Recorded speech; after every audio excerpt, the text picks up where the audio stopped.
Hello students, कैसे हैं आप लोग। मैं ऋषभ राज स्वागत करता हूं आपका कैरियर हेल्पलाइन के इस ऑफिशियल यूट्यूब चैनल पर। स्टूडेंट्स, जैसा कि आप लोग जानते हैं कि हम लोग एसएससी जीडी का प्रैक्टिस सेट कर रहे थे।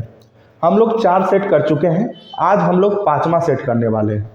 स्टूडेंट्स, अगर आपने से कोई पिछले सेट्स को नहीं देखे हैं तो पीछे पहले जाके उन्हें देखिए, क्योंकि आपका जो सेट को जो डिज़ाइन किया गया है उसमें ये कोशिश किया गया है कि एग्जामिनेशन पॉइंट ऑफ व्यू से जितने इम्पोर्टेंट चैप्टर्स हैं और उनसे रिलेटेड इम्पोर्टेंट कॉन्सेप्ट्स हैं उनमें से कम एक सवाल तो ज़रूर दिया जाए। तो ये कंप्लीट पैकेज होगा आपके एग्जामिनेशन से पहले, जो आप करके जाएंगे तो डेफिनेटली आपको एग्जामिनेशन में काफ़ी हेल्प मिलेगा। तो पीछे अगर नहीं देखे हैं प्रैक्टिस सेट्स को तो प्लेलिस्ट बना दिया गया है, उस प्लेलिस्ट में जाइए और एक प्रैक्टिस सेट से कीजिए। और जब भी आप प्रैक्टिस सेट को सॉल्व करते हैं तो इसका सबसे बेहतरीन तरीका है कि आप लोग जो है पहले वीडियो को पॉज कीजिए, क्वेश्चन को देखिए, फिर पहले अपने खुद से बनाने की कोशिश कीजिए और अगर सॉल्यूशन में प्रॉब्लम हो तब जाके आगे वीडियो को प्ले कीजिए। तो चलिए बढ़ते हैं हम लोग इस प्रैक्टिस सेट में। जैसा कि आप लोग को पता है कि टोटल 20 सवाल हर एक प्रैक्टिस सेट में हम लोग कर रहे हैं, क्योंकि एग्जामिनेशन में भी टोटल 20 सवाल आते हैं। तो इस प्रैक्टिस सेट में भी हम लोग टोटल 20 सवाल करेंगे, है ना। जैसा कि आपको बता दें कि ये जो प्रैक्टिस सेट नंबर 5 है ना, इससे पहले हम लोग जो है टोटल 4 प्रैक्टिस सेट कर चुके हैं।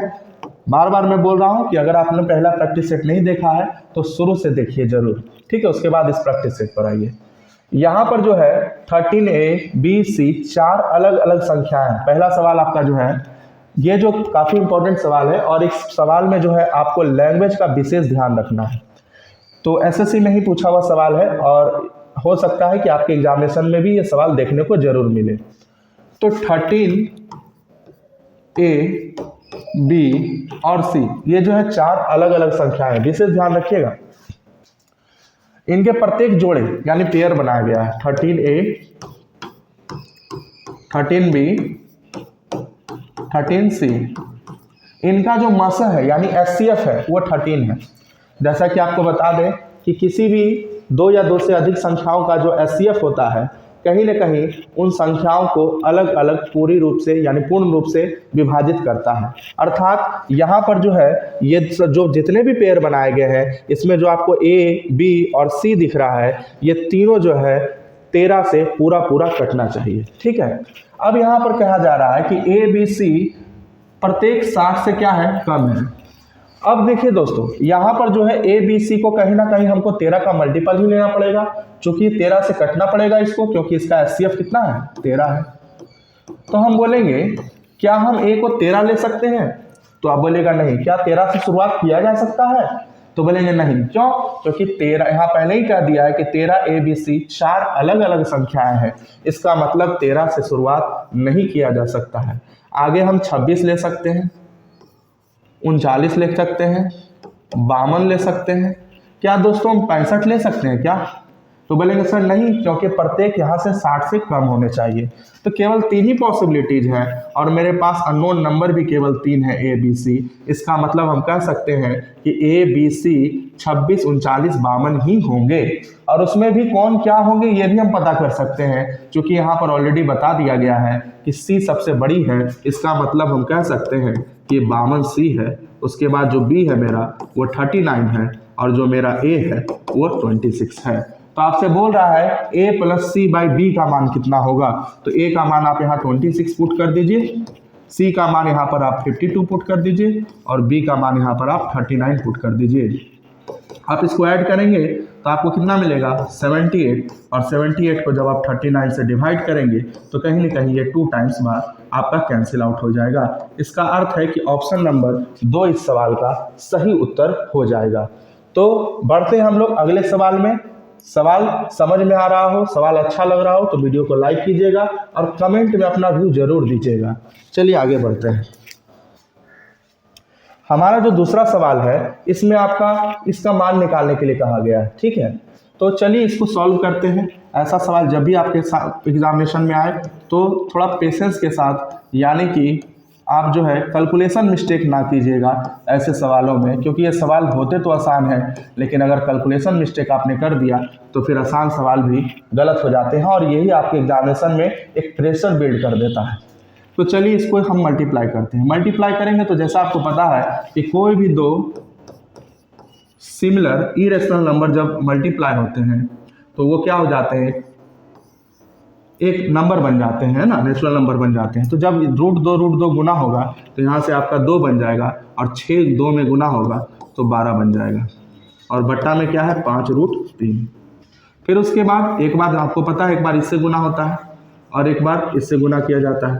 तो जब हम आगे बढ़ेंगे तो जब इससे गुना करेंगे तो आप देखिए यहाँ पर 18 को आप बोल सकते हैं 9 दूनी 18। अब 9 से तो 3 बाहर निकल सकता है क्योंकि 9 का वर्गमूल पूरा निकाला जा सकता है, अंदर में बच जाएगा 2। इसका मतलब √18 का मतलब क्या है 3√2, कहीं ना कहीं 3√2 इसका मान। 3√2 में 6√2 से गुना कीजिएगा तो फिर वही बात √2 2 बन जाएगा और 6 × 18 18 दूनी 36 हो जाएगा, ठीक है। और बट्टा में 5√3 तो रहेगा ही। 36 और 12 को जब आप जोड़ेंगे तो आपको 48 मिलेगा और नीचे 5√3 तो रहेगा ही। √3 से जो है आप इसको कितनी बार में कैंसिल करेंगे तो बोलेंगे 16√3 बार में कैंसिल करेंगे, क्योंकि 16 × 48 होता है और 3 से √3 कटेगा तो √3 बार में और नीचे में 5 रहेगा। तो ऑप्शन नंबर कहीं ना कहीं ए इस सवाल का उत्तर हो जाएगा, ठीक है दोस्तों। फिर से एक बार देख लेते हैं। 18 को हमने √18 को आपको पता होना चाहिए कि √√AB को आप लोग √A × √B लिख सकते हैं। तो यहाँ पर 9 है और 2 है तो इसको हम लोग √9 √2 लिखेंगे और √9 का वैल्यू 3 आ जाएगा और √2 रूट के अंदर ही रह जाएगा।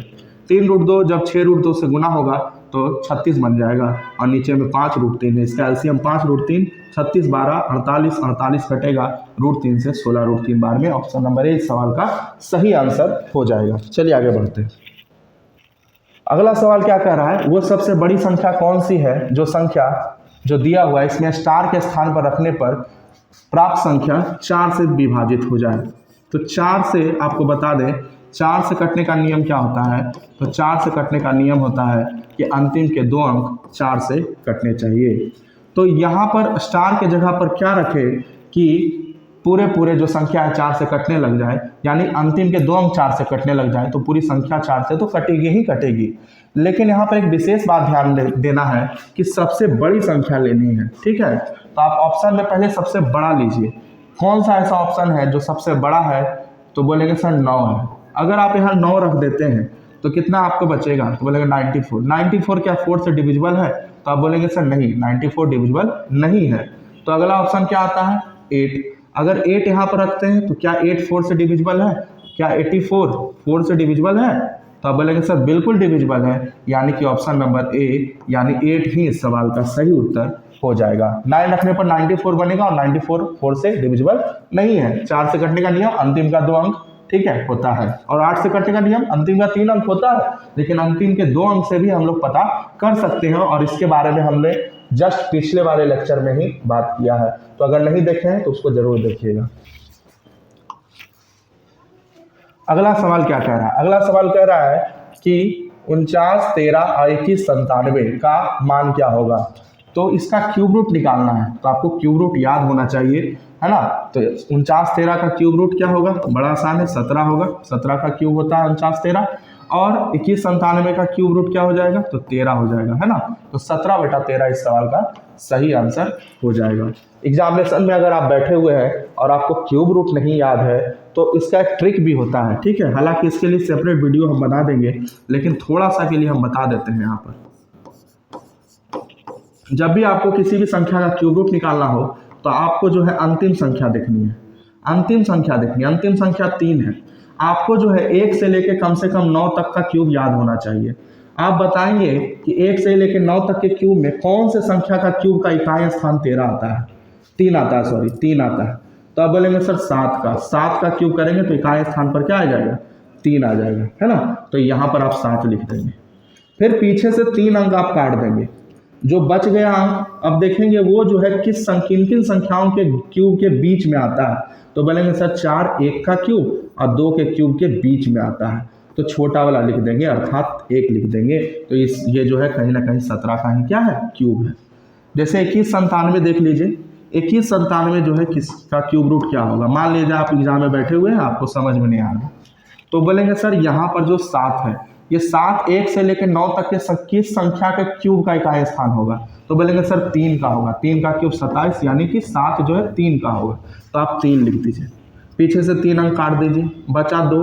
2 1 और किसके बीच में है? तो बोलेंगे सर 1 और 4 के घन के बीच में है, तो छोटा वाला लिख दीजिए, अर्थात 13 इस सवाल का क्या हो जाएगा? आंसर हो जाएगा। तो इस सवाल का, पूरे सवाल का आंसर क्या होगा? तो 17/13 हो जाएगा। ठीक है, चलिए आगे बढ़ते हैं। अच्छा लग रहा होगा तो वीडियो को लाइक और कमेंट में ज़रूर बताइएगा। चलिए यहाँ पर ये सवाल क्या कह रहा है? सवाल कह रहा है कि 216 पे पावर 2/3 है, इसको हल करना होगा। हम जानते हैं 216 6 का क्यूब है, इस पे पावर 2/3 है। ठीक है, प्लस जब भी किसी संख्या पे पावर माइनस हो, यहाँ देखिए माइनस में है पावर, जब भी किसी संख्या पे पावर माइनस हो तो उस संख्या को पलट देने पर पावर पॉजिटिव यानी प्लस हो जाता है। यानी कि पलटने का मतलब संख्या को 1 के बटा में ले जाइए, तो 1/36 कर दीजिए। तो जो पावर आपका -1/2 था ना, अब वो 1/2 हो जाएगा। ठीक है, तो 6 का क्यूब देखिए, आपको पता है ये गुना होता है, तो 3 से 3 कट गया, 6 का स्क्वायर बचा। 6 का स्क्वायर क्या होता है? 36। और प्लस यहाँ पर 36 को क्या लिखेंगे? 6 का स्क्वायर, और इस पे होल पे पावर क्या है? 1/2। तो 2 से 2 यहाँ भी कैंसिल हो जाएगा, तो 36 प्लस 1/6। 36 प्लस 1/6 एलसीएम कितना हो जाएगा? 6 हो जाएगा। जब 36 को 6 से गुना कीजिएगा तो 6 6 36 हो जाएगा, 6 3 18 और 3 कितना हो जाएगा? 21, यानी 216 और प्लस 1 यानी कि 217। अब बट्टा में क्या हो जाएगा? 6 इस सवाल का सही आंसर, यानी ऑप्शन नंबर डी इस सवाल का सही आंसर हो जाएगा। तो आपको इस सवाल में क्या ध्यान रखना था कि जब भी किसी संख्या पे पावर माइनस हो, -1 हो बाय द वे, अगर देखें तो इसका आप 1/a कर देंगे तो पावर +1 हो जाएगा। ठीक है, वहीं अगर कोई संख्या ऐसे लिखा हुआ है x/y, इस पे पावर मान लिया जाए -m दिया हुआ, तो अगर आप इस संख्या को पलट देंगे यानी y/x कर देंगे तो इस संख्या पे पावर क्या हो जाएगा? +m हो जाएगा। ठीक है, क्लियर हो रहा है? चलिए आगे बढ़ते हैं हम लोग। अब यहाँ पर एक भी बोर्ड मास का क्वेश्चन है, बोर्ड मास का क्वेश्चन है। ठीक है, बोर्ड मास के बारे में भी हम लोग पिछले क्लास में पढ़ चुके हैं, अगर नहीं देखे होंगे तो जरूर देखिएगा, है ना। तो अगर हम यहाँ भी बोर्ड मास तो नहीं है, केवल बोर्ड मास है। अगर बोर्ड मास की बात करें तो बी फॉर क्या होता है? ब्रैकेट, ब्रैकेट में पहले स्मॉल ब्रैकेट, फिर कर्ली और फिर बिग। ओ फॉर ऑफ, और ऑफ में क्या होता है? का, और का में क्या होता है? गुना। लेकिन इसका काम जो है ना डिवाइड से भी पहले होगा, यानी कि डी फॉर डिवाइड से भी पहले। M for multiply, A for add और एस फॉर सब्ट्रैक्ट। ठीक है, तो जैसे जैसे लिखा हुआ है उस हिसाब से सबसे पहले इसका, फिर उसका काम, फिर इसका काम, फिर इसका, फिर इसका, तब जाके इसका काम होगा। तो आइए इस सवाल को बनाते हैं। 3/4 भागा 3/4। काम मीन्स गुना होता है, लेकिन इसका काम भाग से भी पहले किया जाएगा। उसके बाद क्या है? गुने 4/3। ठीक है, आप एक काम कीजिए कि यहाँ पर पहले ही गुना कर दीजिए। ठीक है, 3/4 है, का है 3/4, तो यहाँ पर पहले ही हम लोग गुना कर देते हैं। ठीक है, तो 3 तिया 9 और 4 चौक 16 गुना 3/4, और उसके बाद क्या है? 4/3, 3/4 तो गुना हो चुका है। ठीक है, देखिए शुरू से 3/4 डिवाइड, का मीन्स गुना होता है तो हम पहले ही गुना कर देते हैं। 3 तिया 9, 4 चौक 16, ये दोनों का काम हमने कर लिया। अब बच गया क्या? गुना 4/3 और प्लस 5/2, और डिवाइड है, लेकिन डिवाइड के बाद ध्यान रहे यहाँ पर का है, का काम पहले ही कर लेते हैं हम लोग। 2/5 का है, का मीन्स गुना 5/4, तो 2 से 2 कैंसिल होगा, 5 से 5 कैंसिल होगा, है ना। जैसे कि यहाँ पर 2/5 और गुने 5/4, आप पहले का है तो इसका काम कर देते हैं। 5 से 5 कैंसिल और 2 से 2 कैंसिल हो जाएगा। 5 से 5 कैंसिल और 2 से 2 कैंसिल हो जाएगा। ठीक है, उसके बाद आगे देखिएगा तो माइनस है 2/3 ब्रैकेट के अंदर है, प्लस का काम पहले ही कर देते हैं। 5 दूनी 10 और 6 तिया 18। अब आइए 3/4 भाग को गुना में बदलते हैं, तो आपको पता है संख्या पलट जाता है। गुना 4/3 प्लस 5/2, और भाग है, इसको पलटेंगे तो संख्या गुना में चला जाता है, पलट जाता है, पता होना चाहिए आपको। यहाँ पर एलसीएम 18 हो जाएगा, 6 दूनी 12 हो जाएगा, प्लस 10 हो जाएगा। 2 से 2 कैंसिल हो जाएगा, यहाँ पर 3 से 3 कैंसिल हो जाएगा, 4 से 4 कैंसिल हो जाएगा। इधर बचेगा 16/9 और प्लस यहाँ पर 5 बचेगा और माइनस यहाँ पर 12 और 10 कितना हो जाएगा 22/9 कितना हो जाएगा 18। इसको आप चाहें तो काट सकते हैं 11/9 बार में, ठीक है। चलिए यहाँ पर आप इसको सॉल्व कर देंगे, 16 और 11 कितना हो जाएगा 16/9 और 11/9 जोड़िएगा तो कितना हो जाएगा, तो आप बोलेंगे सर 27/9 और प्लस में क्या हो जाएगा, सॉरी घटाना माइनस यहाँ पर 16/9 में से 11/9 हो जाएगा, कितना बचेगा, तो बोलिएगा 5/9, ठीक है 5/9। इधर यहाँ पर क्या आपका करना है +5, तो इसको 9 × 5 = 45 और 5 50/9, यानी ऑप्शन नंबर बी इस सवाल का क्या हो जाएगा, सही आंसर हो जाएगा, ठीक है। यहाँ हमने 16/9 और 11/9 को घटा दिया 5/9 और इसमें 5 जोड़ दिया, तो एलसीएम लेंगे। यहाँ पर देखिए नीचे कुछ नहीं तो 1 है, उतना हम नहीं करते हैं, डायरेक्ट क्या करते हैं 9 × 5 = 45 और 5 50/9 इस सवाल का सही आंसर हो जाएगा। तो ऐसा सवाल जब भी आए तो हम बार बार कहते हैं कि एग्जामिनेशन में बढ़िया से बनाइए ऐसे सवाल को, आसान रखता है, लेकिन हड़बड़ में करिएगा तो फिर हो सकता है कि आपको दोबारा बनाना पड़े। चलिए यहाँ देखिए 1 रुपया 2 रुपया, ये अच्छा सवाल होता है, एग्जामिनेशन में पूछ ही लिया जाता है। 5 रुपया, 3 तरह का सिक्का है, इसका अनुपात कितना दिया हुआ है 4, 5 और 8। ये 3 तरह का सिक्का है और ये जो दिया हुआ है ना, ये आपका अनुपात दिया हुआ है किस चीज़ का, एक बैग में 1 रुपया 2 रुपया 5 रुपया मूल्य के सिक्के 4:5:8 के अनुपात में, इसका मतलब संख्या का अनुपात दिया हुआ है। और ये 432 इसका टोटल मूल्य दिया हुआ है, ये 432 रुपया है टोटल। तो यहाँ से अगर संख्या का अनुपात दिखा हुआ है तो काहे नहीं आप पहले मूल्य का मान निकाल लें, क्योंकि यहाँ पर मूल्य का मान दिया हुआ है 432। मूल्य कैसे निकलेगा, तो जब हम संख्या को उसके मान से गुना करेंगे, तो 4 यूनिट को 1 से गुना करेंगे तो 4 यूनिट ही रहेगा, फिर 5 दूनी 10 यूनिट हो जाएगा और 8 × 5 = 40 यूनिट हो जाएगा। तो टोटल 40 और 10 50 और 4 54 यूनिट हो गया। 54 यूनिट का मान कितना हो जाएगा 432। हमें किसका मान निकालना है, 2 रुपये के सिक्कों की संख्या, तो 2 रुपये की संख्या कितना यूनिट है 5 यूनिट, तो 5 यूनिट का मान निकालना है, तो 432/54 गुने 5 कर देंगे, ठीक है। तो देखिए कितना बार में काट दें इसको, तो बोलेंगे सर 13 बार में कट जाएगा, तो बोलेंगे सर 13 बार में तो ज़्यादा हो जाएगा, ये 54 है ना, 54 से काटिए इसको, कितना बार में काट दें, तो 8 बार में अगर काटे तो 8 बार में कट जाएगा, 8 से कट गया तो 8 × 5 = 40 इस सवाल का क्या हो जाएगा, सही आंसर हो जाएगा। चलिए ऑप्शन नंबर सी इस सवाल का सही आंसर हो जाएगा। हमसे 2 रुपये सिक्कों की संख्या पूछ रहा था, कितना यूनिट है 2 रुपये का सिक्का, 5 यूनिट है, तो 5 का मान निकाल दिए और टोटल 54 का मान दिया हुआ था। 54 कहाँ से आया, तो 40 10 50 4 54। अगले सवाल की ओर हम लोग आगे बढ़ते हैं। अगला सवाल क्या कह रहा है और क्वेश्चन नंबर 9 की ओर आगे बढ़ते हैं। देखिए 9 नंबर सवाल बड़ा अच्छा सवाल है ना। ए और बी का अनुपात दिया हुआ है, कितना दिया हुआ है 2:3 दिया हुआ है। बी और सी का अनुपात कितना दिया हुआ है 4:5 दिया हुआ है ना। तो आपसे ए प्लस सी अनुपात बी का मान पूछ रहा है। तो ऐसे सवाल में सबसे पहले जो दोनों में सेम है, दोनों में कॉमन है बी बी, इसको आपको इक्वल करना होता है, ठीक है, तभी जाके आपको ए बी सी का इक्विवेलेंट रेशियो निकल के आता है। तो पहले इसको इक्वल करने के लिए यहाँ पर बी का मान 3 है और यहाँ बी का मान क्या है 4 है। तो इसको कैसे इक्वल करेंगे, तो बोलेंगे सर जब भी 2 को प्राइम नंबर्स हो तो पलट के गुना कर दीजिए इसको, ठीक है, यानी कि इसमें 4 से गुना कर दीजिए और इसमें 3 से गुना कर दीजिए, तभी इक्वल होगा, अन्यथा नहीं होगा। तो 4 दूनी 8 और 4 तिया 12, 4 तिया 12 और 5 तिया 15 हो जाएगा, ठीक है।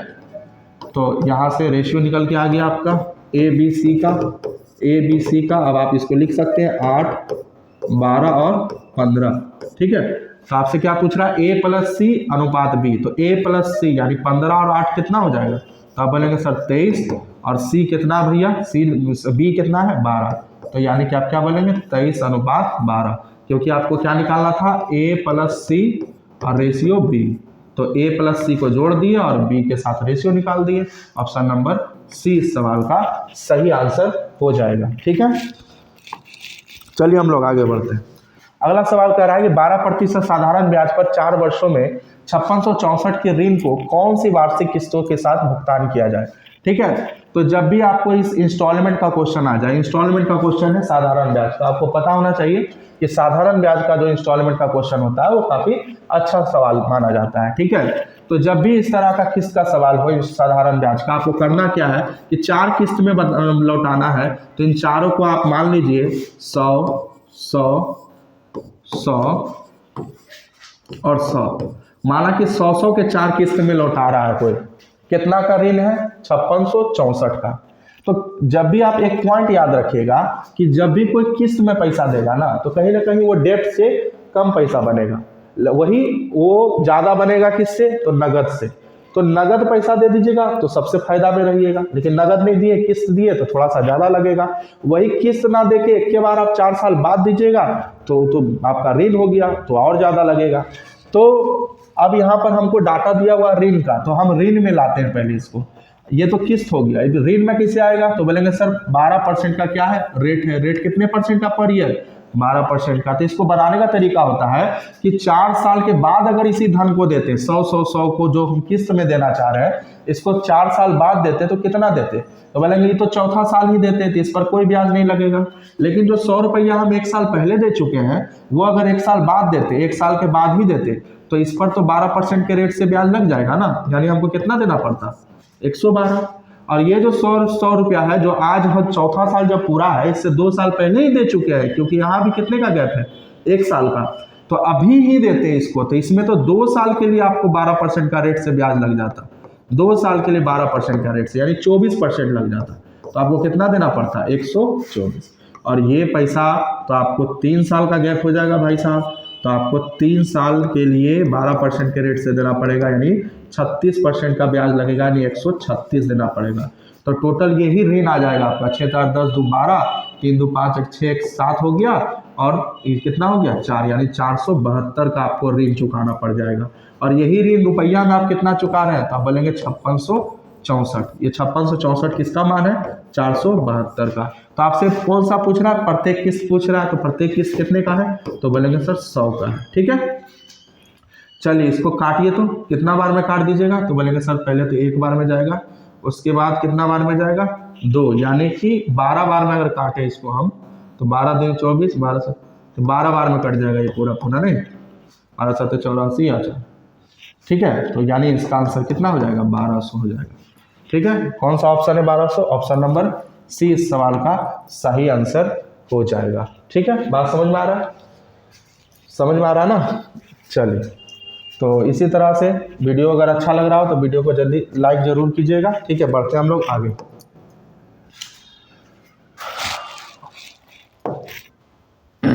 अगला सवाल देखिए।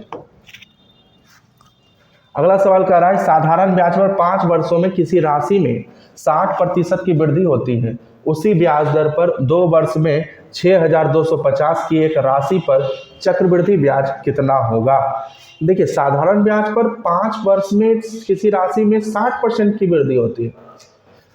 60% मतलब क्या है कि 5 साल के बाद कोई राशि जो है ना वो 60% बढ़ जाता है ब्याज लगने के बाद। इसका मतलब है कि पर ईयर कितना का ब्याज लग रहा है? पर ईयर है ना, 1 साल का ब्याज कितना लग रहा है, उसी को तो रेट परसेंट कहते हैं। ध्यान में रखिएगा कि साधारण ब्याज में 1 साल का ब्याज जो होता है ना, 1 साल का ब्याज अपने मूलधन का जितना परसेंट होता है उसी को दर परसेंट कहते हैं। और अगर टोटल 60% का ब्याज लगा है साधारण के रूप में 5 साल में, तो प्रत्येक साल कितना का ब्याज लग रहा होगा? वही तो रेट परसेंट होगा ना, पर ईयर। तो बोलेंगे 60% लगा है कितना साल में? 5 साल में। तो पर ईयर कितना परसेंट लग रहा होगा?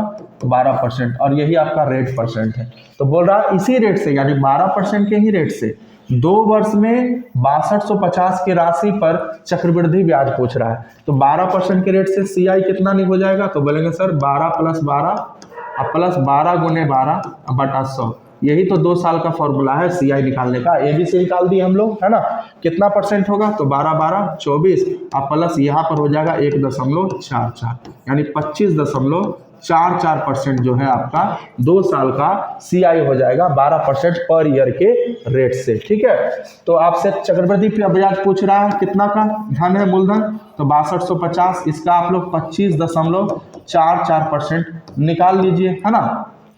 तो इसका 25.44% निकालिएगा तो नीचे तो आपका 100 हो जाएगा, और यहाँ पर कितना हो जाएगा? एगो परसेंटेज के बदले 100 आ जाएगा, है ना, एगो 100 किसके बदले आ जाएगा, परसेंटेज के बदले आ जाएगा, ठीक है। तो ये परसेंटेज खत्म हो गया। अब यहाँ से 0 से 0 काट दीजिए इसको, अब 25 से काटिए तो 25 का स्क्वायर है, ये 25 से 4 बार में कट गया, ठीक है। ये 5 से 5 बार में कट गया, 5 से 2 बार में कट गया। अब यहाँ पर आप देखेंगे तो ये 8 से कट जाएगा पूरा पूरा, क्योंकि 4 दूनी 8 यहाँ पर बना, 8 से कटेगा 8 तिया 24 बार में, और फिर उसके बाद 1 बच जाएगा तो 8 एकम 8, 8 को 64 हो जाएगा। तो 18 पंजे 90, 5 तिया 15, यानी 1590 इस सवाल का सही आंसर हो जाएगा, ठीक है। तो समझ में आ रहा है बात। जो हमसे क्या कहा कि साधारण ब्याज कितना है 60% 5 साल में, तो प्रत्येक ईयर 12%, तो यहाँ से रेट निकल गया, रेट 12% है, तो इसी रेट से 2 साल का CI आपका 25.44%। तो हमने क्या किया, मूलधन का 25.44% निकाल दिया डायरेक्ट इफेक्टिव रेट से। अगला कह रहा है कि मोहन स्कूटर से 30 किलोमीटर प्रति घंटा की चाल से 2.5 किलोमीटर की दूरी तय करता है। मोहन द्वारा इस दूरी को तय करने में लगा समय आपसे पूछ रहा है, ठीक है। और भी कैसे पूछ रहा है, मिनटों में पूछ रहा है, मिनटों में। तो मिनटों में कैसे निकालेगा, टाइम बराबर क्या होता है भैया, टाइम बराबर क्या होता है, तो टाइम बराबर आपका होता है डिस्टेंस बाय स्पीड, है ना, स्पीड बराबर डिस्टेंस बाय टाइम, टाइम बराबर डिस्टेंस बाय स्पीड, और distance by speed into time. ये फॉर्मूला याद रखिएगा, छोटा सा फॉर्मूला, लेकिन एग्जामिनेशन में कई लोग इसी को ही उल्टा पुल्टा करके अपना गलत करके चलाते हैं, तो ध्यान रखिएगा। तो यहाँ पर क्या बोल रहा है, डिस्टेंस कितना दिया हुआ है, तो आप बोलेंगे 30 किलोमीटर तो स्पीड दिया हुआ है, 2.5 किलोमीटर की दूरी तय करनी है, तो 2.5 स्पीड कितना है 30 किलोमीटर। तो ये जो आपका आएगा ना समय, ये किस में आएगा, घंटा में, इसको आपको किससे गुना कर देना है 60 से, तो ये किस में आ जाएगा, मिनट में आपका आ जाएगा, ठीक है, क्योंकि 1 घंटा में 60 मिनट होता है, तो 2 बार में कटेगा। 2.5 को 2 से गुना कीजिएगा, कितना आएगा 5 मिनट, 5 मिनट इस सवाल का क्या हो जाएगा, सही आंसर हो जाएगा, ठीक है। चलिए बढ़िया आगे। अगला कह रहा है एक रेलगाड़ी 45 मिनट में एक निश्चित दूरी तय करती है, यदि इसकी गति 5 किलोमीटर प्रति घंटा कम कर दी जाए तो उतनी ही दूरी तय करने में 3 मिनट अधिक लगता है, ठीक है। यानी डिस्टेंस बराबर है, देखिएगा बड़ा अच्छा सवाल है, डिस्टेंस यहाँ पर आपको बराबर कर देना है बस, डिस्टेंस चूंकि बराबर है, क्योंकि क्या बोल रहा है, उतनी ही दूरी मतलब क्या है कि डिस्टेंस क्या है, बराबर है, तो डिस्टेंस बराबर कर दीजिए। अभी बताया आपको डिस्टेंस बराबर क्या होता है, स्पीड इनटू टाइम, डिस्टेंस बराबर क्या होता है, स्पीड इनटू टाइम। तो आपसे क्या बोल रहा है कि स्पीड कितना है भाई, तो स्पीड नहीं पता है, स्पीड एस मान लीजिए, ठीक है। अब इस स्पीड से कोई जा रहा है ना, तो कितना समय लेता है, 45 मिनट लेता है, तो 45 मिनट लेता है ना, और स्पीड तो किस में दिया हुआ, किलोमीटर प्रति घंटा में, तो इसको घंटा में बदलने के लिए 60 से क्या लगा दीजिए, भाग लगा दीजिए, ठीक है। तो बोल रहा है 45 मिनट में निश्चित दूरी तय करता है, यदि इसकी गति 5 किलोमीटर प्रति घंटा कम कर दी जाए, यानी कि एस में 5 घटा दीजिए, तो ये टाइम कितना लेता है, 3 मिनट ज़्यादा लेता है, यानी 48 लेता होगा, और इसको भी 60 से क्या लगा दीजिए, भाग। अब ये दूरी बराबर क्या हो गया, दूरी, ये 60 से 60 क्या हो गया, कट गया, और इसको काट दीजिए।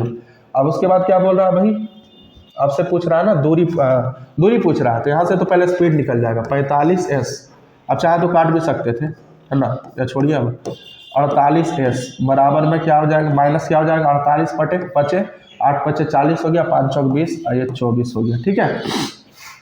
आगे देखिए 48s में से 45s जाएगा तो कितना बचेगा, 3s बराबर कितना हो जाएगा, 240, तो s बराबर कितना हो जाएगा आपका 80, यानी स्पीड कितना था 80 किलोमीटर प्रति घंटा। तो आपसे दूरी पूछ रहा है, तो दूरी यहाँ से निकाल लीजिए, डिस्टेंस बराबर क्या होगा, स्पीड इनटू टाइम, टाइम कितना था, टाइम आपका कितना था 45 था, ठीक है, टाइम आपका कितना था 45 से आप क्या कर दीजिए, गुना बटा में 60, काट दीजिए इसको, यहाँ पर 2 से काटिए 4 बार में, 2 से 3 बार में, अब 15 बार में, तो 15 चौका 60, यानी कि 60 किलोमीटर की क्या थी, दूरी थी, ठीक है। तो पहले हम लोग स्पीड निकाल लिए 80 किलोमीटर प्रति घंटा, है ना, और उसके बाद यहाँ से हम लोग क्या निकाल लिए, इसके बाद यहाँ से हम लोगों ने यहाँ पर डिस्टेंस निकाल लिया, क्योंकि डिस्टेंस बराबर क्या होता है, स्पीड इनटू टाइम, स्पीड मेरा कितना आ गया 80, और टाइम कितना आ गया 45, है ना, तो यहाँ से आ गया। आप चाहते तो इस इक्वेशन से भी निकाल सकते थे, ठीक है। आगे बढ़िए, अगला क्वेश्चन क्या कह रहा है, अगला क्वेश्चन कह रहा है कि एक निश्चित कार्य को करने के लिए ए और बी की क्षमता का अनुपात 7:5 दिया हुआ है, एक साथ कार्य करते हुए वे कार्य को 17.1/2 दिनों में पूरा कर सकते हैं, तो बी अकेला उसी कार्य का 50% कितने दिनों में पूरा करेगा। चलिए ए और बी का क्षमता दिया हुआ है भैया यहाँ पर, और वो दोनों एक साथ काम करें ना तो 17.1/2 दिन में कर देंगे। इसका मतलब एक साथ करने का मतलब क्या, दोनों का क्षमता जुड़ेगा क्योंकि साथ में कर रहा है। तो 7 5 12, तो 12 यूनिट क्षमता वाला कोई व्यक्ति जो है 17.1/2 यानी कि 35/2 दिनों में कोई काम को कर देता है। तो बी अकेला आपसे पूछ रहा है, तो पहले तो आप यहाँ से काम निकाल लीजिए। काम कैसे निकालिएगा, तो समय को इसके क्षमता से गुना कर दीजिए, यानी कि आप ये भी बोल सकते हैं कि एम एक क्षमता वाला कितना में करेगा, तो 35/2 गुने 12। अब बी से करवाना है, तो बी का क्षमता कितना यूनिट है, तो बोलेंगे सर बी का क्षमता यहाँ पर कितना यूनिट है, 5 यूनिट है। तो इसको 5 से क्या लगा दीजिएगा, भाग। लेकिन यही काम करवाना है, नहीं, काम का 50%, इसको 1/2 यानी आधा कर दीजिए ना काम को। ये 5 से काट दीजिए कितना बार में, 7 बार में।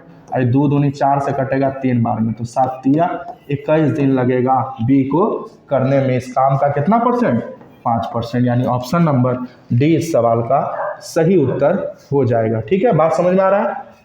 हमारे पास क्षमता दिया हुआ था, दोनों का क्षमता का अनुपात दिया हुआ था। हमसे बोला कि दोनों मिलके इस कार्य को 17.1/2 दिनों में करते हैं। तो हमने बोला 12 क्षमता वाला, 12 यूनिट क्षमता वाला कितना दिन में करेगा, 17.1/2 मतलब क्या, 35/2 में। तो एक क्षमता वाला कितना दिन में करेगा, तो इतना दिन में। लेकिन पूरा काम निकल गया हमारा, तो यहाँ आधा कर दिए क्योंकि 50% काम करवाना। किससे करवाना, बी से, यानी 5 यूनिट क्षमता वाला से, तो 5 से भाग लगा दिए है ना। बाकी यूनिट तो खत्म हो जाएगा ना, यूनिट खत्म हो जाएगा, इसके लिए टेंशन नहीं लीजिए।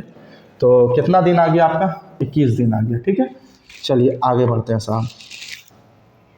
अगला देखिए ग्राफ का क्वेश्चन है। करा नीचे दिए गए रेखा आरेख में एक कंपनी के 6 कर्मचारी का वेतन दर्शाया गया है। ठीक है, तो बोला एफ के वेतन का एच के वेतन से अनुपात क्या होगा। तो एफ का वेतन यहाँ देखिए 400 है, एच का वेतन यहाँ क्या है, 500 है। तो एफ का 400 और एच का 500, इन दोनों का अनुपात कितना हो जाएगा, 4:5। एक आसान क्वेश्चन था, और ऐसे ही ग्राफ के बहुत आसान क्वेश्चन आते हैं, और स्टूडेंट्स जो है डर कर इसको छोड़ देते हैं कि ग्राफ है बाद में करेंगे, और लास्ट में टाइम बचता नहीं है, तो यही आसान क्वेश्चन उनको हार्ड लगने लग जाता है। तो ग्राफ का क्वेश्चन आसान ज़्यादातर पूछा जाता है, इसको पहले करके निपटा दीजिएगा। चलिए आगे बढ़ते हैं। करा एक समबाहु त्रिभुज का क्षेत्रफल 10.24 ये आपका √3 है, मीटर स्क्वायर है। तो इसका परिमाप पूछ रहा है।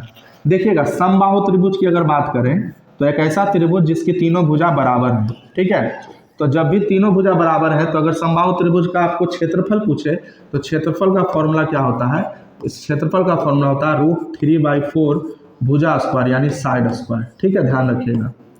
ठीक है, तो क्षेत्रफल कितना दिया हुआ है, इतना दिया हुआ है, और उसका परिमाप पूछ रहा है। परिमाप मतलब 3a का मान पूछ रहा है। तो यहाँ से पहले a का मान निकाल लीजिए ना। कैसे बोलिएगा कि √3/4 a स्क्वायर का मान कितना दिया हुआ है, 10.24√3। तो अब बोलेंगे सर √3 से √3 तो पहले उड़ा देते हैं, है ना। फिर दशमलव एक काम करते हैं कि दशमलव को नीचे ले आते हैं 100। ठीक है, उसके बाद a का मान कितना हो जाएगा, तो वर्गमूल हो जाएगा किसका, 4 पहले वहाँ जाके गुना हो जाएगा। ठीक है, तो गुना हो जाएगा तो कितना हो जाएगा, 40 96, अब बट्टा में क्या हो जाएगा 100। 40 96 बट्टा में क्या हो जाएगा 100। अब 40 96 का आपको क्या निकालना है, वर्गमूल। 40 96 का आपको क्या निकालना है, वर्गमूल।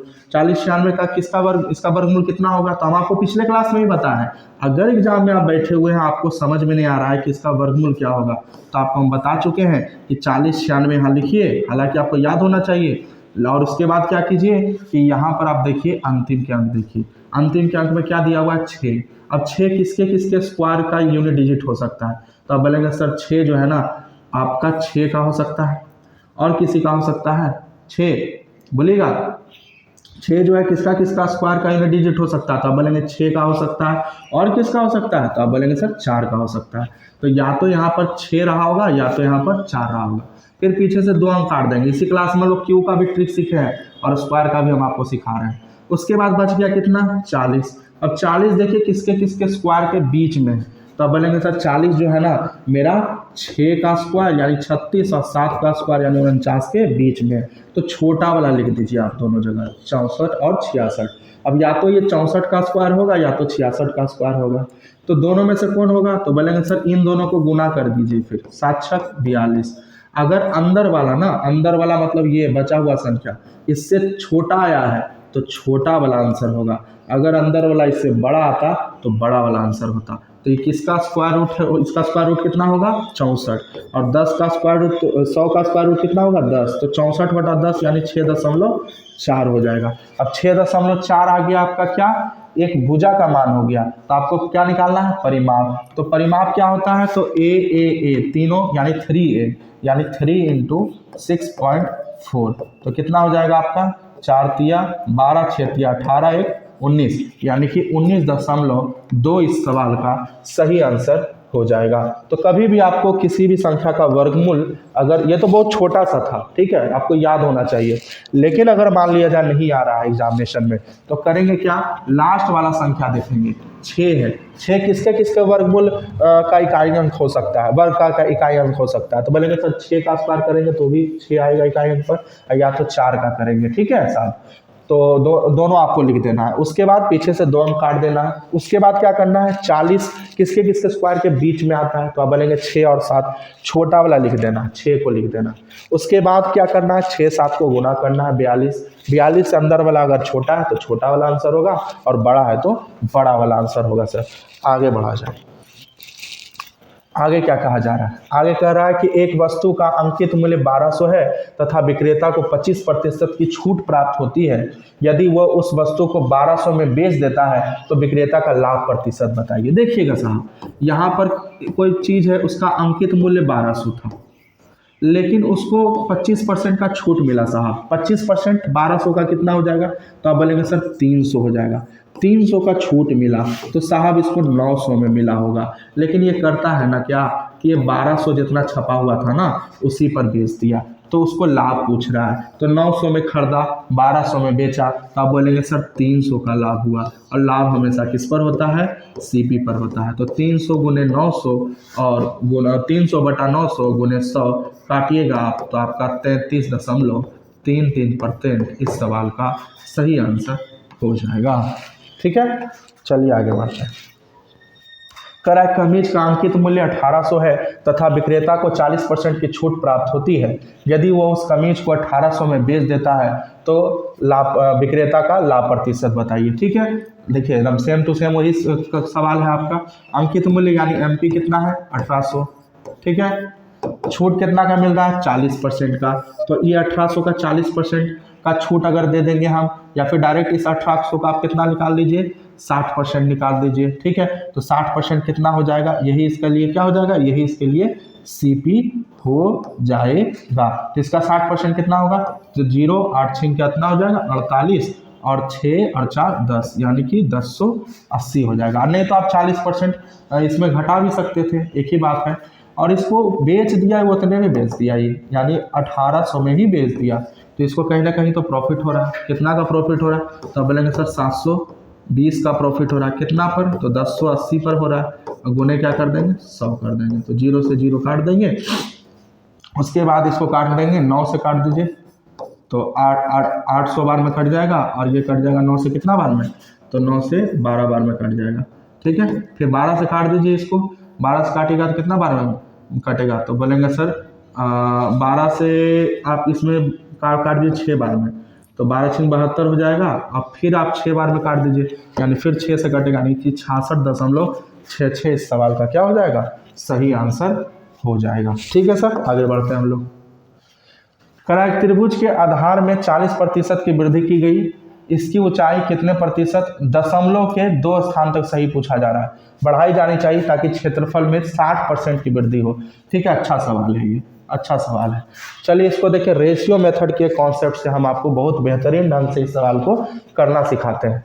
एक त्रिभुज के आधार में 40% की वृद्धि हो गई। ठीक है, एक त्रिभुज है, आप जानते हैं क्षेत्रफल कैसे निकलता है, 1/2 इंटू आधार गुने ऊंचाई। ठीक है, तो यहाँ पर आधार ऊंचाई का कहीं ना कहीं मल्टीपल से ही क्षेत्रफल निकालता है।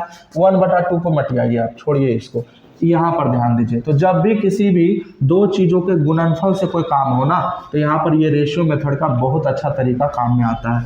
खास करके प्राइस इनटू जो आपका कंजम्पशन वाला जो टॉपिक आता है परसेंटेज में, है ना, उसमें भी ये जो मेथड जो है ना वो काफ़ी इम्पोर्टेंट माना जाता है। तो त्रिभुज के आधार में 40% की वृद्धि हुई साहब, तो 40% का मतलब क्या हो जाएगा, तो 40% का मतलब क्या होता है 2/5 हो जाता है। ठीक है, तो वृद्धि मतलब जुड़ जाएगा यानी प्लस, यानी 5 से कोई चीज़ कितना हो गया 7 हो गया। तो कह रहा है इसकी ऊंचाई में कितने प्रतिशत बढ़ाई जानी चाहिए, तो हम मान लेते हैं ऊंचाई ए से क्या कर देनी चाहिए बी, ताकि इसके क्षेत्रफल में 60% की वृद्धि हो। अब फिर से 60% का मान कितना हो जाएगा, तो आप बोलेंगे सर इस 60% का मान कितना हो जाएगा, तो 60% का मान हो जाएगा 3/5। वृद्धि मतलब प्लस, यानी 5 से कितना हो जाना चाहिए 8 हो जाना चाहिए। ठीक है, अब ये सवाल को कैसे हल करें, तो ध्यान रखिएगा ये 5 से ये 5 ऊपर वाला कट जाएगा, अगर यहाँ पर भी कुछ कट रहा होता तो कट जाता। ठीक है, उसके बाद जो है ना ए का मान क्रॉस, ए का मान क्या करना होगा आपको, यहाँ पर ध्यान दीजिएगा, यहाँ पर जो है ना क्रॉस काम करेंगे हम लोग। ठीक है, हम लोग क्या करेंगे क्रॉस काम कर लेंगे, यानी कि समान जो है ना यहाँ पर जो है ना ये यहाँ चला जाएगा और उल्टा मान हो जाएगा। इसका मतलब जो समान जो है ना कितना हो गया, ए और बी का रेशियो कितना हो गया, तो आप बोलेंगे सर 7 से क्या हो गया 8 हो गया। ठीक है, तो आपसे क्या पूछ रहा था, इसकी ऊंचाई कितने प्रतिशत बढ़ाई जानी चाहिए, यानी 7 से क्या कर देना चाहिए 8 कर देना चाहिए। ठीक है, यानी 1 बढ़ाना चाहिए कितना पर 7 पर, तो 1/7 कितना होता है, तो 14.2% होता है। ठीक है, तो यही आपका सवाल का क्या हो जाएगा आंसर हो जाएगा। ठीक है, तो यहाँ पर हमने क्या बोला ऊपर नीचे क्या होता है कटता है। अगर आपको ये नहीं समझ में आ रहा है तो आप ऐसे भी कर सकते हैं कि 5:7 A/B और यहाँ 5:8। आपको इतने ध्यान रखना है कि ये दोनों गुना वाला जब भी कॉन्सेप्ट होगा ना तो आप यहाँ ये लगा सकते हैं। ठीक है, तो ये दोनों गुना करके ये आता है, ये दोनों गुना करके ये आता है, यानी 5 × A और बटा क्या 7 × B बराबर कितना आएगा 5/8 आएगा। ठीक है, अब ये 5 से 5 कैंसिल हो जाएगा, तो आपका यहाँ से 7 उधर चला जाएगा, तो A का मान कितना हो जाएगा 7 और B तो नीचे है तो B का मान क्या रह जाएगा 8।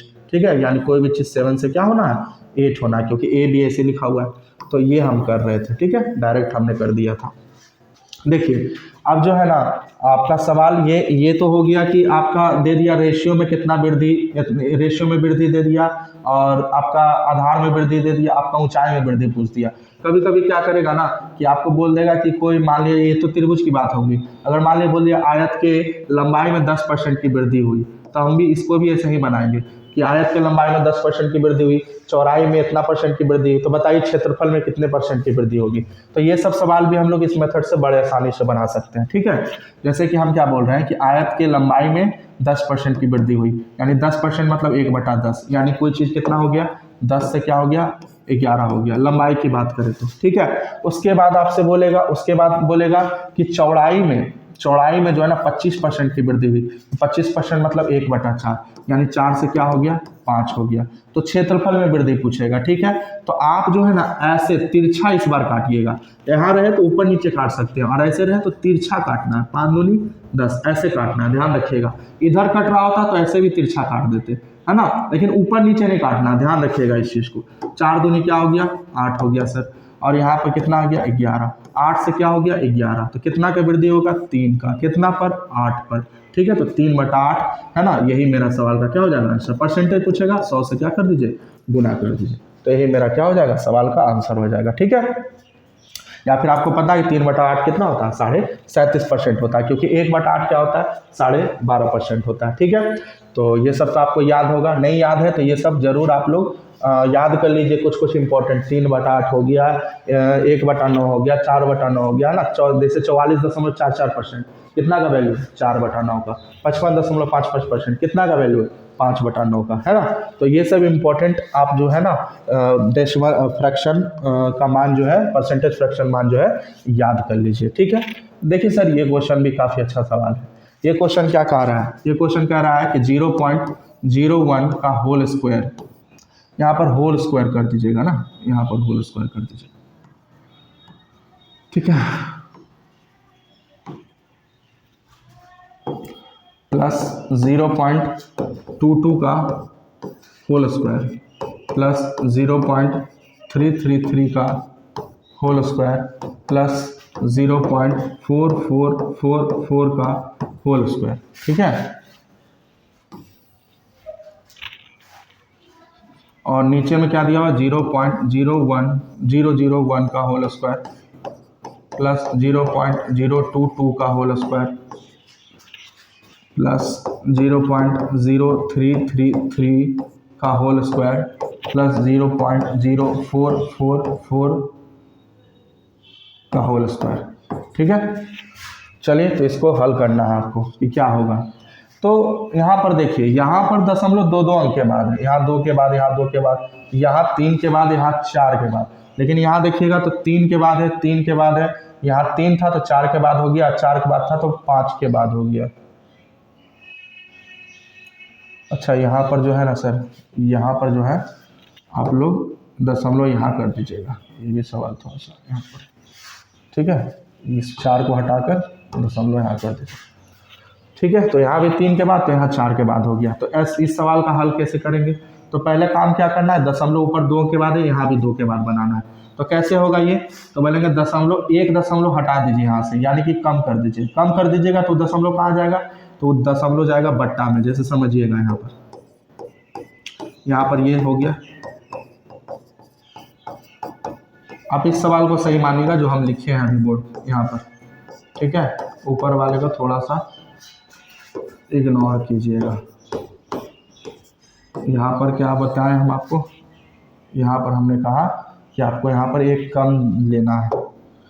यहाँ पर जो है ना, आपको 1 4 कम लेना है, ये 4 नहीं लेना है, यहाँ 0 भी नहीं लेना है, 1 4 कम लेना है। नीचे में आपका है 0.0 जो आपका है ना। तो बोलेंगे कि यहाँ जो है ना 1 0 हम क्या कर रहे हैं, कम कर रहे हैं। तो ये बटा में चला जाएगा, 10 बटा में चला जाएगा, 10 का स्क्वायर कितना हो जाएगा 100। तो इसके नीचे में 100 आएगा। फिर यहाँ पर 1.1 अंक के बाद राइट साइड खिसकाइएगा तो आपका नीचे में क्या आ जाएगा 10 का स्क्वायर लगा हुआ क्योंकि होल स्क्वायर है तो 100 निकलेगा। और प्लस यहाँ भी 1 दशमलव खिसकाइएगा राइट साइड, तो फिर यहाँ भी क्या आ जाएगा, स्क्वायर होगा 10 का तो 100 हो जाएगा। और यहाँ भी 0.1 साइड राइट साइड खिसकाइएगा तो यहाँ भी क्या हो जाएगा 100 हो जाएगा। और नीचे 100 100 100 पलट के ऊपर 100 चला जाएगा और ये जो है पूरा ऊपर वाला नीचे वाला कट जाएगा तो बचेगा आपका क्या 100, यानी 100 ही इस सवाल का सही आंसर हो जाएगा। ठीक है, तो सवाल थोड़ा सा सुधार लीजिएगा। पहले तो सभी में होल स्क्वायर है, यहाँ पर आपका ये नहीं है, यहाँ पे थोड़ा गलती है, इसको भी हटा देना है और सबका होल स्क्वायर दिया हुआ है। ठीक है, चलिए बढ़ते हैं हम लोग आगे। अगला सवाल क्या कह रहा है, अगला सवाल और अंतिम सवाल क्या कह रहा है, कह रहा है कि धातुई बेलनाकार पाइप का आयतन जो है 3564 सेंटीमीटर क्यूब है। यदि इसकी बाहरी त्रिज्या 12 सेंटीमीटर हो और मोटाई 3 सेंटीमीटर हो तो पाइप की लंबाई आपसे पूछा जा रहा है। ठीक है, ध्यान दीजिएगा, धातुई मतलब इस तरह से आप कह सकते हैं बेलनाकार यानी होलो टाइप का पाइप है, क्योंकि बाहरी और आंतरिक त्रिज्या की बात हो रही है। तो ये पाइप का जो बाहरी त्रिज्या है आपका, यानी इसका बात हो रहा है, ये 12 है। और मोटाई मतलब यहाँ से यहाँ तक, ये वाला ये पार्ट, ये हुआ मोटाई इसका। ये मोटाई कितना है, ये मोटाई 3 है। ठीक है, तो ये वाला कितना हो जाएगा आपका, तो 12 में 3 गया 9 हो जाएगा। ठीक है, तो पाइप की लंबाई पूछ रहा है। तो वॉल्यूम दिया हुआ, अब ये वॉल्यूम कैसे निकलेगा, तो हम बोलेंगे सर ये खोखला है ना, तो खोखला होलो है, तो होलो का अंदर वाला का वॉल्यूम और बाहर वाला का वॉल्यूम में अंदर वाले के वॉल्यूम को क्या कर देते हैं, हम लोग घटा देते हैं। इसका फॉर्मूला क्या होता है, पाई कॉमन हो जाता है और capital R square minus small r square into क्या हो जाता है h, यही इसका फॉर्मूला हो जाता है। और बराबर में क्या दिया हुआ आपका 3564। तो पाई का मान आपको 22/7 लेना है और कैपिटल R कितना होगा, तो बोलेंगे कैपिटल R हो जाएगा 12 का स्क्वायर 144। या तो आप इसको ऐसे भी कर सकते हैं, प्लस भी इंटू ए माइनस भी कर दीजिएगा तो भी आंसर आएगा, लेकिन छोड़िए हटाइए। और माइनस स्मॉल r स्क्वायर, तो स्मॉल r स्क्वायर यानी कि कितना, स्मॉल r कितना 9 का स्क्वायर 81 और इंटू एच बराबर में कितना है 3564। चलिए सॉल्व कीजिए। यहाँ से आप इसको काट दीजिए, पहले तो घटाइए कितना आ जाएगा 3 और उसके बाद इसको घटाइएगा तो कितना होगा 6 और यहाँ 22/7 है। इसको काटिएगा आप कितना बार में, 9 बार में, अब गुने h है 3 5 6 4। ठीक है, तो 5 3 8 4 12 6 18, यानी 9 से भी कट जाएगा, ये 9 से कटेगा कितना बार में 3 बार में, तो 5 3 8 9 में 81 हो जाएगा और 9 6 54 हो जाएगा। ठीक है, उसके बाद इसको आप काट दीजिए, आप h बराबर कितना आ जाएगा 396 बटा में क्या आ जाएगा 22, है ना। तो काट दीजिए इसको 22 से, कितना बार में कटेगा ये, तो ये आपका कट जाएगा 18 बार में ना, 18 बार में कट जाएगा। ठीक है, यानी कि ऑप्शन नंबर 20 सवाल का क्या हो जाएगा, सही आंसर हो जाएगा। ठीक है सर, समझ में आ रहा है आप लोगों को। तो यही यहाँ लगता है सवाल ख़त्म हो गया है ना। टोटल 20 सवाल हम लोगों ने कर लिया। तो कैसा लगा सेशन आपको ज़रूर बताइएगा, और सेशन को शेयर कीजिएगा, है ना, अपने दोस्तों के साथ, और कमेंट में ज़रूर बताइएगा कि आपको कैसा ये सेशन लग रहा है, ताकि हम लोग आगे जो है इसको कंटिन्यू कर सकें और भी अच्छे अच्छे सवाल जो है एग्जामिनेशन में ला सके, है ना। तो हर एक प्रैक्टिस सेट में हमारा यही कोशिश रहता है कि हम बेहतर से बेहतर सवाल आपके सामने लाएं, और ख़ास करके एग्जामिनेशन पॉइंट ऑफ व्यू से जो इम्पोर्टेंट हो, है ना, फालतू के सवाल नहीं, है ना, कि लेवल बहुत ज़्यादा कर दिए या लेवल बहुत ज़्यादा कम कर दिए। जो आपका सही लेवल है एग्जामिनेशन का, है ना, उससे थोड़ा सा ऊपर, जो आपका लेवल अगर यहाँ है तो थोड़ा सा ऊपर लेवल का क्वेश्चन करके हम लोग चलेंगे, ताकि जो है अगर क्वेश्चन एक आधो अगर ऊपर लेवल के भी आ जाए तो भी हम उस सवाल को क्या कर सके, हल कर सके। ठीक है, तो अपना विचार, अपना जो कमेंट में ज़रूर दीजिएगा।